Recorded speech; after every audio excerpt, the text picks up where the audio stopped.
Commander Lyra Moonwhisper had seen 300 years of war, but nothing had prepared her for this moment, when her entire fleet burned in the void of space like dying stars. Her crimson dragon Ember shrieked in panic as another explosion rocked their fighter and sent them spinning toward the surface of the barren moon below, where dust clouds rose like ghosts in the thin atmosphere. The battle had started only 40 minutes ago, when Lyra led her squadron of 12 elven warships to intercept what their sensors reported as a small human supply convoy passing through the neutral zone. It should have been an easy victory because elven technology had dominated the galaxy for thousands of years, and their magic-enhanced weapons could tear through most enemy shields like paper.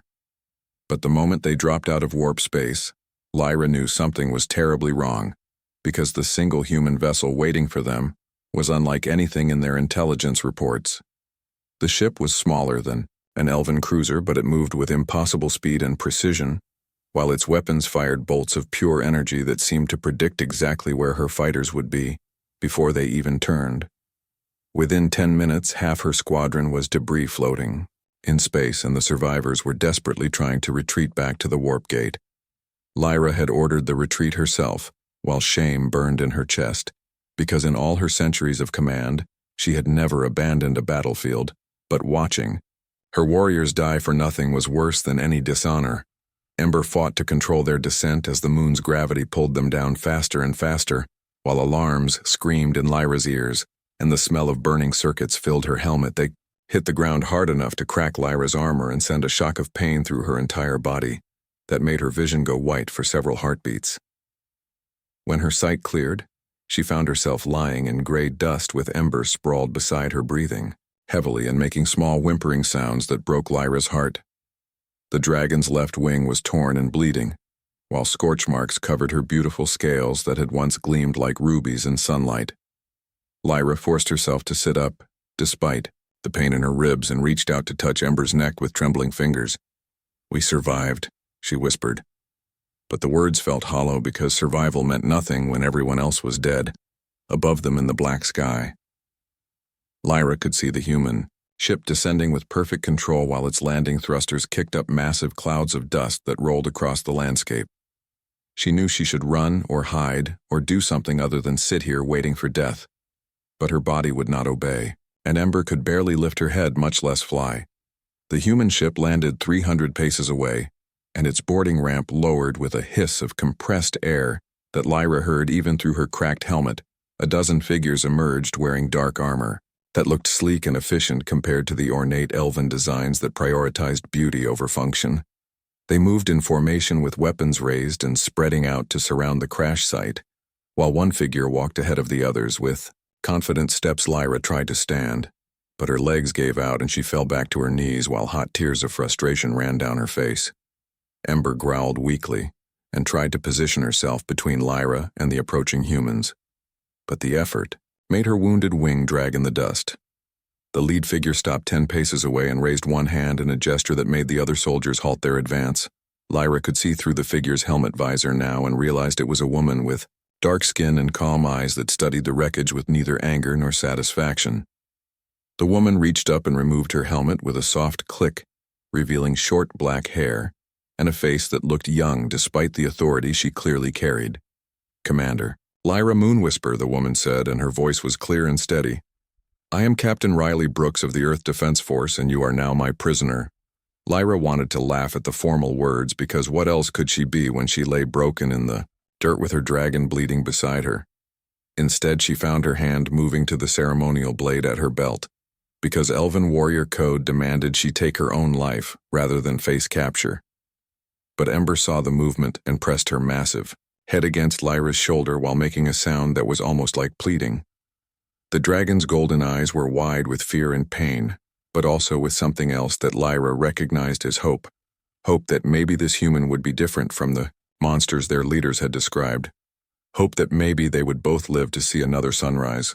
Lyra's fingers touched the blade's handle, but she could not grip it, because Ember's weight against her was both physically pinning her arm and emotionally breaking through the walls of pride and duty she had built over centuries. "Please, human, show me mercy," Lyra heard herself say, and the words came out as barely more than a whisper. The admission felt like swallowing broken glass because she had spent 300 years being the one who granted or denied mercy, and never once had she been on the receiving end. "I'll do anything," she continued while fresh tears blurred her vision and made the human captain's face swim in and out of focus. "Captain." Brooks tilted her head slightly and seemed to consider these words while behind her. The soldiers remained motionless like statues waiting for orders. The silence stretched for what felt like hours but was probably only seconds while Lyra's heart hammered against her cracked ribs. Then the captain took 3 steps forward and crouched down until she was at eye level with Lyra. "Tell me," Commander Brooks said quietly. "Why were you attacking a supply convoy?" The question was so unexpected that Lyra could only stare because in all the scenarios she had imagined for her capture, none included the enemy. Asking her reasons, "We were ordered to." She finally answered while her mind struggled to understand why this mattered when the battle was already lost. The Dominion High Council said humans were expanding too fast into territories that belonged to elder races. Captain Brooks nodded slowly, as if she had heard this explanation many times before. "And do you believe that?" Lyra opened her mouth to give the automatic response that had been drilled into her during centuries of service, but the words would not come. Instead, she thought about the orders that had become increasingly strange over the past few years. Orders to attack civilian targets that turned out to be abandoned orders to defend colonies that did not seem to exist, orders that made less and less sense no matter how hard she tried to justify them. "I believed what I was told," Lyra said finally, and realized how pathetic that sounded when spoken out loud to someone who actually wanted the truth. The captain stood and gestured toward her ship. "Come with me, Commander. Bring your dragon. I think you need to see something." Lyra stared at Captain Brooks with confusion written across her face because nothing about this situation made sense anymore. Enemy commanders did not ask questions after winning battles. They did not offer invitations to visit their ships. They certainly did not stand there patiently waiting, while a defeated warrior tried to process words that sounded more like a request than an order.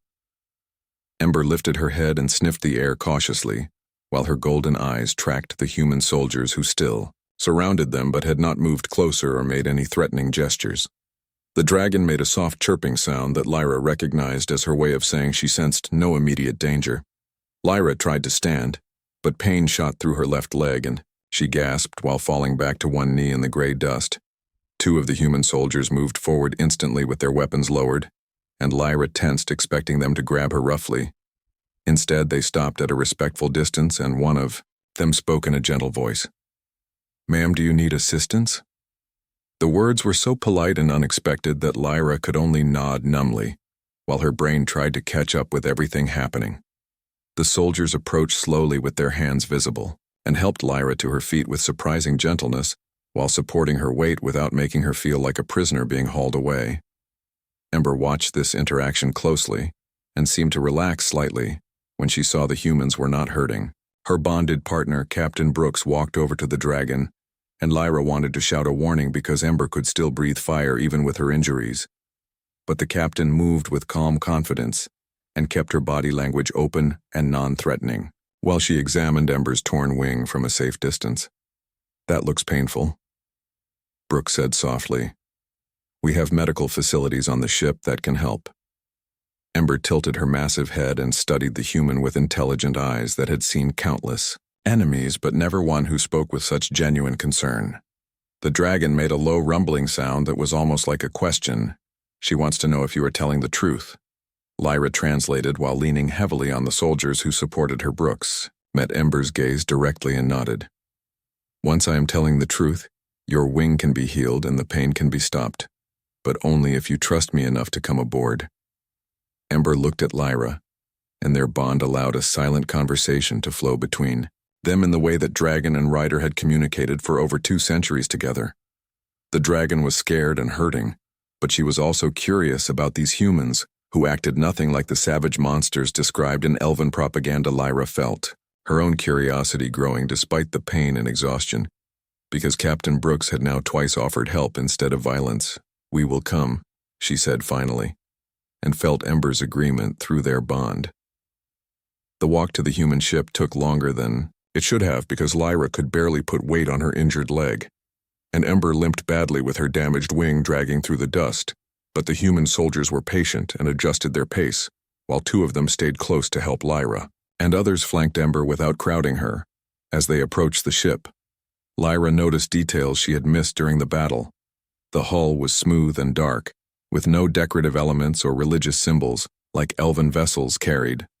Everything about the design suggested pure function over form, which struck Lyra as strange because every elder race she knew believed that beauty and power were inseparable.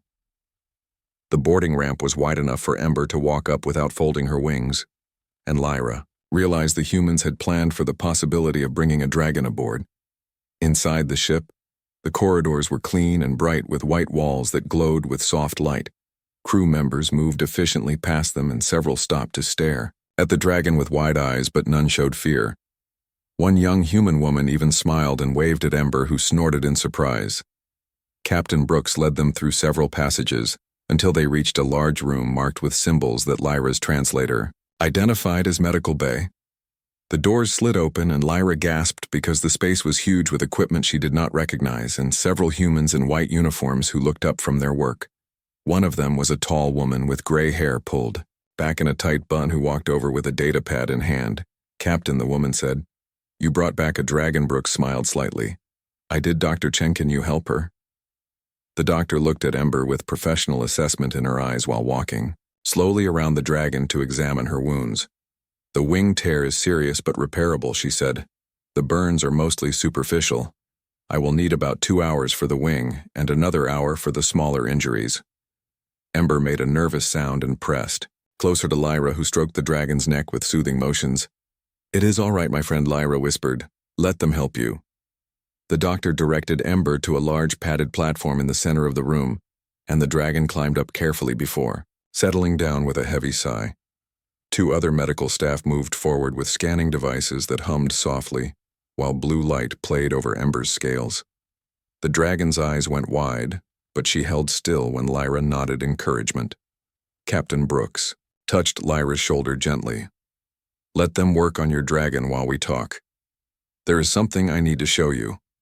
Lyra hesitated because leaving Ember felt wrong, but the dragon made a soft chirping sound that clearly said, "Go." One of the medical staff offered Lyra a chair, and she sank into it gratefully while Brooks pulled up a holographic display that floated in the air between them.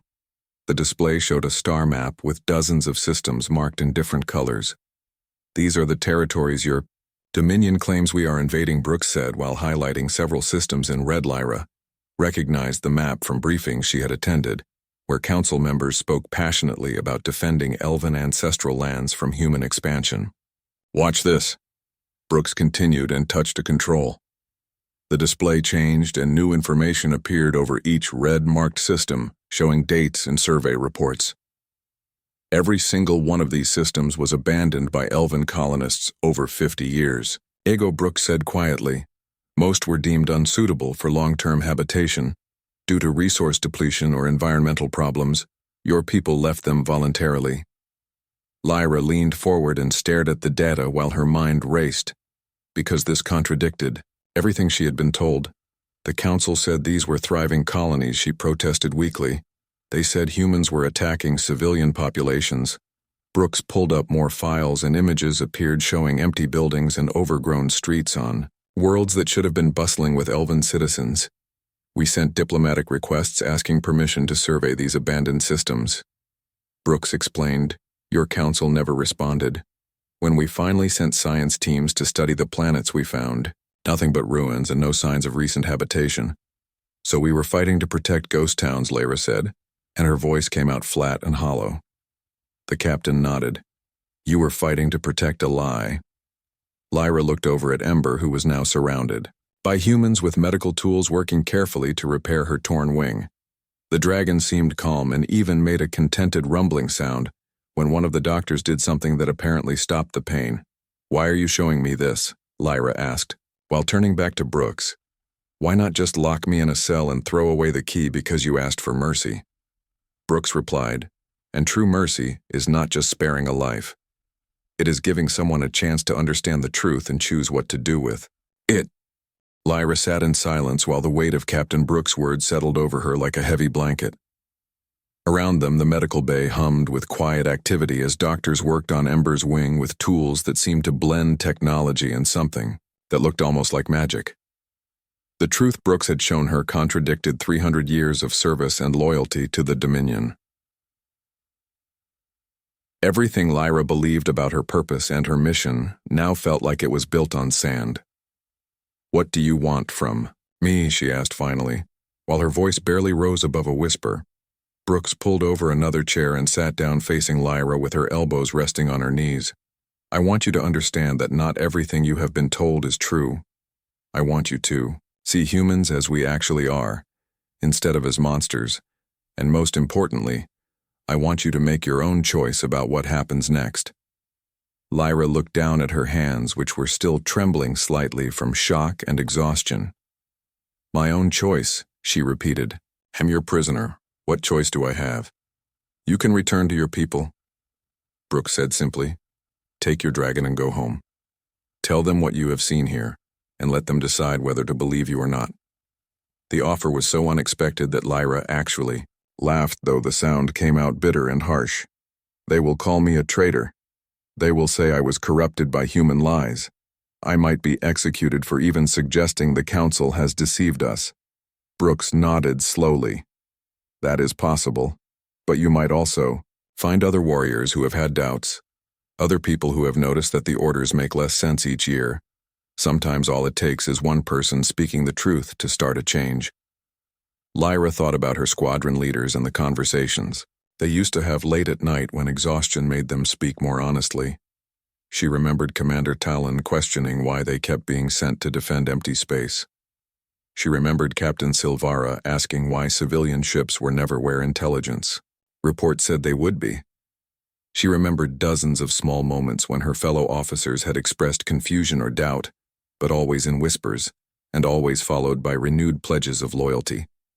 "What if I do not want to go back?" Lyra asked, and the question surprised her as much as it seemed to surprise Brooks.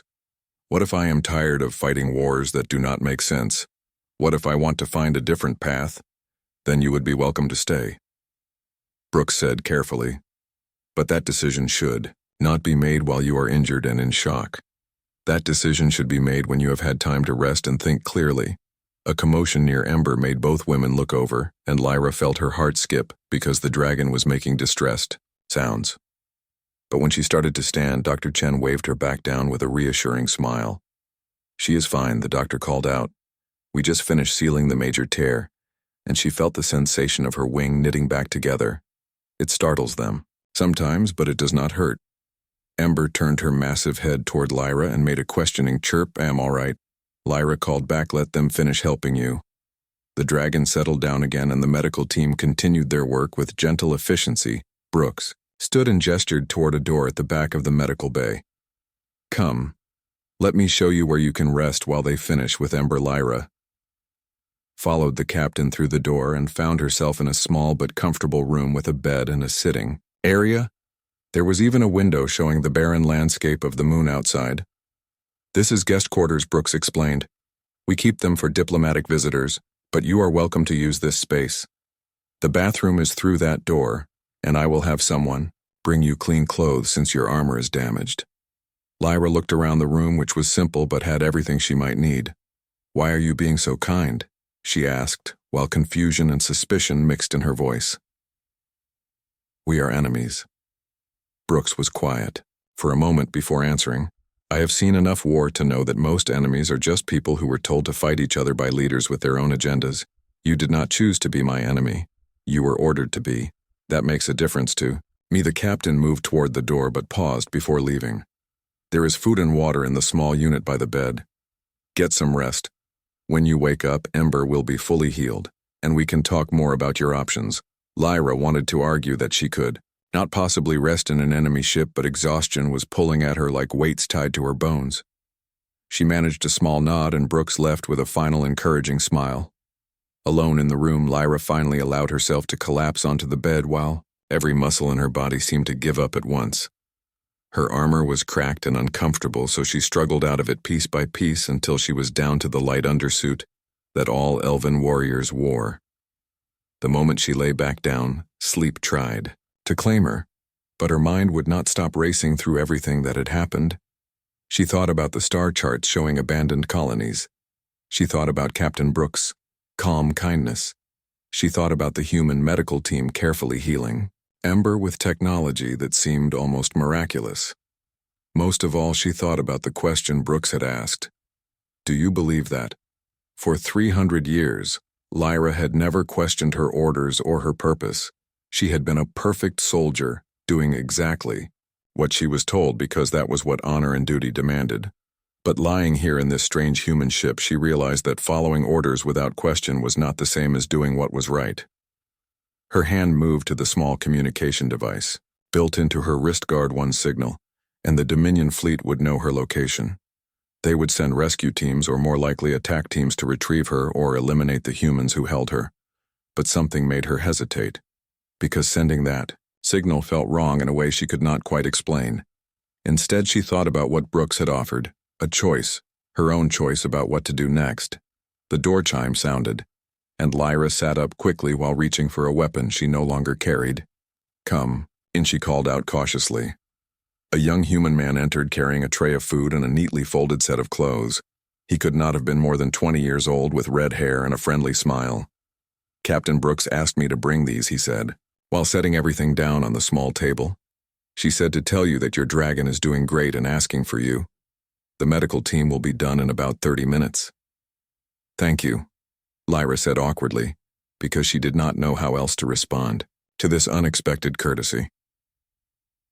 The young man nodded and left quickly while Lyra stared at the food with suspicion, but her stomach growled painfully, and she realized she had not eaten since before the battle. The food turned out to be simple but delicious, with bread and vegetables and some kind of seasoned meat that tasted better than anything from elven ration packs. As she ate, Lyra noticed the clothes were close to her size and made from soft material that would be comfortable against her bruised skin. Everything about her treatment suggested that Brooks truly meant what she said about mercy. And choice, Lyra finished eating and changed into the clean clothes before making her way back to the medical bay. Ember saw her coming and let out a joyful roar that echoed through the ship. The dragon's wing was completely healed, with new scales growing over where the tear had been. She spread both wings experimentally, and they moved smoothly without any sign of pain. Dr. Chen walked over with obvious pride in her work. She is as good as new, better actually, since we reinforced some weak spots in the bone structure that would have caused problems eventually. Lyra threw her arms around Ember's neck and felt tears running down her face again. The dragon nuzzled her gently and made contented rumbling sounds.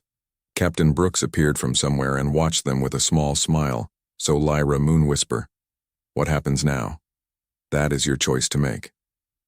Lyra stood with her arm still wrapped around Ember's neck while Captain Brooks waited patiently for an answer that felt impossible to give. 300 years of training and loyalty pulled her toward one path. The evidence of lies and the unexpected kindness of these humans pulled her toward another. "I do not know," Lyra admitted finally. "Everything I thought I knew has been turned upside down in the space of a few hours. How can I make a choice when I no longer trust my own judgment?" Brooks nodded, as if she had expected this response. "Then perhaps you need more information before deciding. Would you like to see more of what I have been trying to show you?" Lyra looked at Ember, who chirped softly and nudged her with a massive snout. The dragon's meaning was clear through their bond. "We should learn the truth whatever it costs." "Yes," Lyra said while stepping back from Ember and squaring her shoulders. "Show me everything." The captain led them through the ship to a large room filled with display screens and holographic projectors. Several human officers worked at various stations, but they looked up with interest when Brooks entered with an elven commander and a dragon at ease.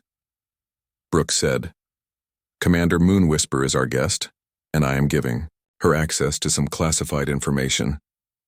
The officers exchanged glances but nodded without question, and Lyra felt another piece of her understanding shift in the Dominion. Questioning a superior's decision to share secrets with an enemy would result in immediate punishment. Here these humans simply trusted their captain's judgment. Brooks activated the central display and images began to flow across the screen showing colony after colony of abandoned elven settlements. Date stamps showed most had been empty for decades while some had been vacant for over a century.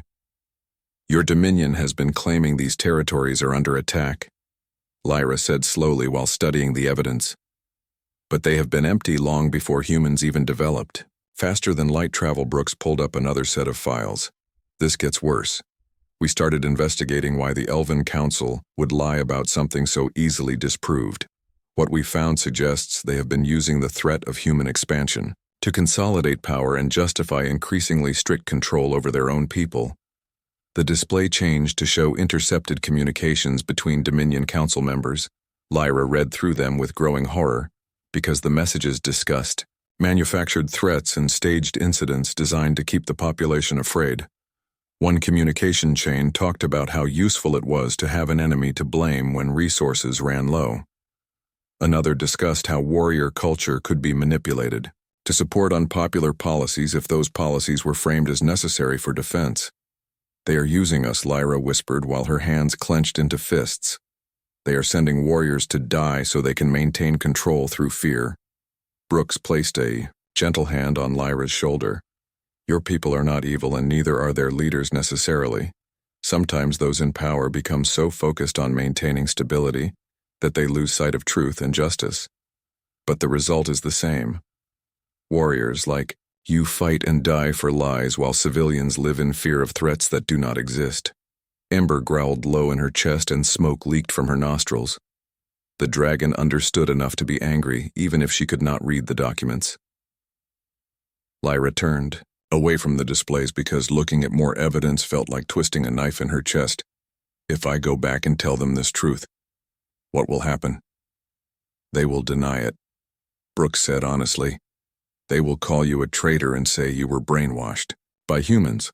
Some of your people will believe them because it is easier than accepting they have been deceived. But others will listen. Others will start asking questions and demanding answers. Change does not happen all at once, but it has to start somewhere. Lyra thought about the warriors she had commanded over the centuries. She thought about the young officers who joined her squadron with bright eyes and noble hearts, only to die confused deaths in battles that served no real purpose. She thought about all the families who lost loved ones to this meaningless conflict. I cannot let this continue, she said while turning back to face Brooks. Even if they kill me for speaking out, I have to try to stop this. The captain smiled, and Lyra saw respect in her eyes. That is what I hoped you would say, but you do not have to do this alone. Brooks gestured to one of her officers who brought forward a small case. Inside were data chips containing all the evidence they had gathered about the Dominion's lies. Take these with you. Show them to warrior guilds and civilian leaders who might be willing to listen. We have also prepared medical reports from Dr. Chen, showing how we treated Ember with our advanced technology. That might help prove we are not the monsters your propaganda claims. Lyra accepted the case with trembling hands because it represented both hope and terrible danger. If the council discovers I have this, they will execute me immediately. Brooks reached into her pocket and pulled out another small device. This is a secure communicator. If you get into trouble or need help, press the red button. We will do everything we can to extract you. But I am your enemy. Lyra protested weakly. Why would you risk your people to save me? Because you stopped being my enemy the moment you chose truth over comfortable lies. Brooks said simply. Because mercy without follow-through is meaningless, and because I think you are going to do something incredibly brave and I want to make sure you survive. Lyra felt warmth spreading through her chest that had nothing to do with her injuries. She had spent centuries believing humans were savage and cruel. Now this human captain was offering not just mercy, but support and friendship. Thank you, she managed. To say, though, the words felt inadequate. Brooks held out her hand and Lyra clasped it in the human gesture of trust. One of the officers approached with a tablet. Captain, we have prepared a small shuttle for Commander Moonwhisper. It is fueled and loaded, with medical supplies as well as some food that should be compatible with elven biology. We also included repair kits for her armor, and some basic weapons in case she encounters trouble on her journey. Lyra looked around at the humans who had spent hours helping her and preparing for her departure. These people owed her nothing, She had attacked their convoy and would have killed them if she could. Yet they treated her with more honor and respect than her own leaders had shown in decades. I will not forget this kindness, she said, while her voice grew stronger. Whatever happens, I will make sure my people know the truth about humans. Not all of us are kind. Brooks warned gently. Humans can be just as flawed and complicated as any other species, but most of us try to do what is right when given the choice. That is all anyone can ask, Lyra replied. The walk to the shuttle bay felt both too long and too short. Lyra wanted more time to talk with Brooks and learn about human culture. She wanted to understand how a society could produce warriors who cared about truth as much as victory. But she also felt urgency pulling at her because every moment she delayed was another moment the lies continued. The shuttle was small but well-equipped with controls. That looked simple enough for Lyra to manage despite differences in technology. Ember climbed aboard and settled into a space clearly designed to accommodate her size. Brooks stood at the bottom of the ramp with several of her officers. Good luck, Commander. Moonwhisper. I hope the next time we meet it will be as allies instead of enemies. Lyra saluted in the elven style with her fist over her heart. Captain Riley Brooks. You have shown me what true honor looks like. I will carry that lesson with me always. Ramp closed, and Lyra took the pilot's seat while running through the startup sequence. Around her the shuttle hummed to life with smooth efficiency as they lifted off and left the human ship behind. Lyra looked at the data chips containing all the evidence she needed to expose the Dominion's lies. Then she looked at the communicator Brooks had given her. Finally, she looked at Ember, who watched her with trusting golden eyes. We are going to change everything, my friend Lyra said quietly. Or we are going to die trying. The dragon roared her agreement, and together they flew toward home carrying truth like a weapon that could either save their civilization or destroy everything they had ever known. The journey home took 3 days through warp space, and Lyra spent every moment planning how to reveal the truth without getting killed. In the first 5 minutes, Ember dozed in the cargo area, while Lyra reviewed the evidence over and over, committing every detail to memory in case the data chips were confiscated or destroyed. The closer they got to Elven territory, the more her anxiety grew. She was about to accuse the most powerful beings in the Dominion of betraying their own people, even with proof many would refuse to believe simply because the alternative was too painful to accept. When they finally dropped out of warp near the home world, Lyra received immediate challenges from 3 patrol ships demanding her identification and explanation for arriving alone. This is Commander Lyra Moonwhisper, she transmitted back. I need to speak with the Warrior Council immediately. There was a long pause before the response came. Commander Moonwhisper, you were reported destroyed in battle 3 days ago. Your entire squadron was lost. I survived, Lyra said simply. And I bring information that the Council needs to hear. Another pause, and then a different voice came through her communication system. This is High Commander Valen Starwind. You will proceed to Docking Base 7 under armed escort. Any deviation from the prescribed flight path will be considered hostile action.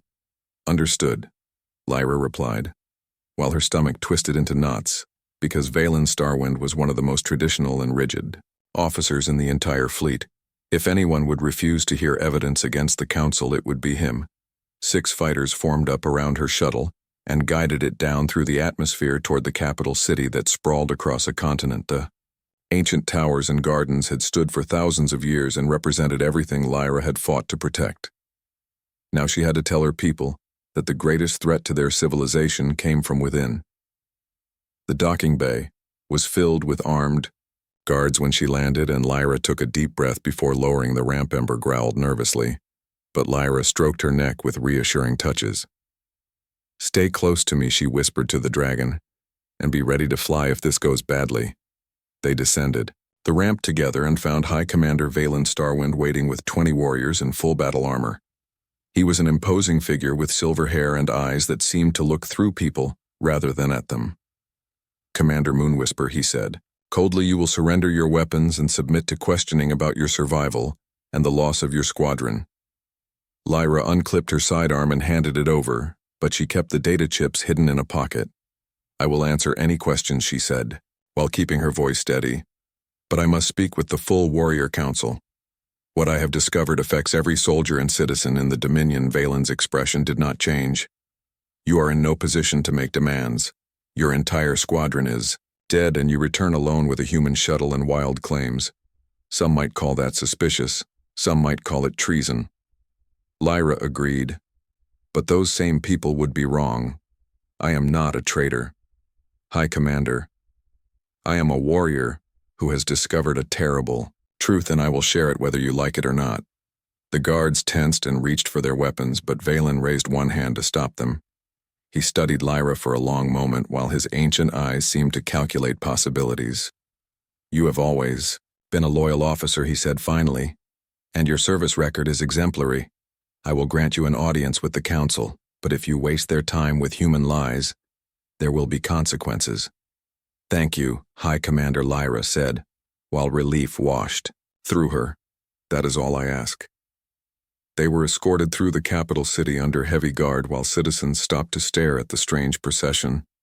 Lyra saw confusion and curiosity in their faces along with fear when they noticed the human shuttle in the background. The council chamber was a vast circular room with 12 seats arranged in a semicircle facing a speaker's platform. The council members were already assembled, and their expressions ranged from curious to hostile. High Elder Theron occupied the center seat, and his presence seemed to fill the entire chamber. He had led the Dominion for over 500 years, and his word was law.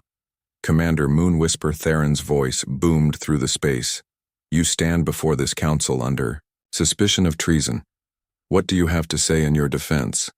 Lyra walked to the speaker's platform with Ember following close behind. She could feel hundreds of years of tradition and authority pressing down on her like physical weight. I am not here to defend myself, she said clearly. I am here to accuse this council of betraying the trust of every warrior and citizen in the Dominion. The chamber erupted in angry shouts, and several council members stood from their seats. Valen Starwind moved forward, with his hand on his weapon, but High Elder Theron raised one hand and silence fell instantly. That is a serious accusation, he said with dangerous calm. I hope you have evidence to support such a claim. Lyra pulled out the data chips and held them up for everyone to see. I have extensive evidence showing that this council has been lying about human aggression. The territories we fight to protect have been abandoned for decades. The threats we defend against do not exist. You have been sending warriors to die for nothing while using fear to control our people. She activated a holographic projector, and the abandoned colonies appeared floating in the air above the platform. The star charts showed clearly that these worlds had been empty long before. Humans arrived in this sector council. Members exchanged worried glances, but High Elder Theron's expression remained unchanging. This proves nothing, he said dismissively. These could be human fabrications designed to sow doubt and division. Then explain, this Lyra said while pulling up the intercepted communications between council members. Explain why your private messages discuss manufacturing threats and using the human conflict to consolidate power. The chamber went completely silent as warriors and officials read through the damning evidence. Lyra saw shock and anger spreading across faces as the truth became impossible to deny. High Elder Theron stood slowly, and his presence seemed to darken the entire room. Where did you get this information from? Humans who showed me mercy when they could have killed me. Lyra said, from Captain Riley Brooks, who treated my wounded dragon and sent me home with evidence and medical supplies, from people you have called monsters and savages, but who demonstrated more honor in one day than this council has shown in decades. You were corrupted, Theron declared. You betrayed your oath and your people for human lies. I betrayed nothing. Lyra shot back while her voice rang through the chamber. I fulfilled my oath by seeking the truth and bringing it home no matter the cost. The question is why this council has been lying to us and what else they have hidden. Before Theron could respond, High Commander Valen stepped forward, and to Lyra's shock, he bowed deeply toward her. Commander Moonwhisper speaks truth, he said in a voice that carried to every corner of the room. I have had doubts for years about our orders and our mission. This evidence confirms what many warriors have suspected, but were afraid to voice. Other officers began stepping forward and adding their support. Young warriors and old veterans alike spoke about contradictions they had noticed and questions they had been afraid to ask. The tide was turning and Lyra felt hope rising in her chest like dawn breaking over dark water. High Elder Theron watched his control slipping away with cold fury in his ancient eyes. This council session is over. He declared guards arrest Commander Moonwhisper for treason. But the guards did not move because they, too, had heard the truth.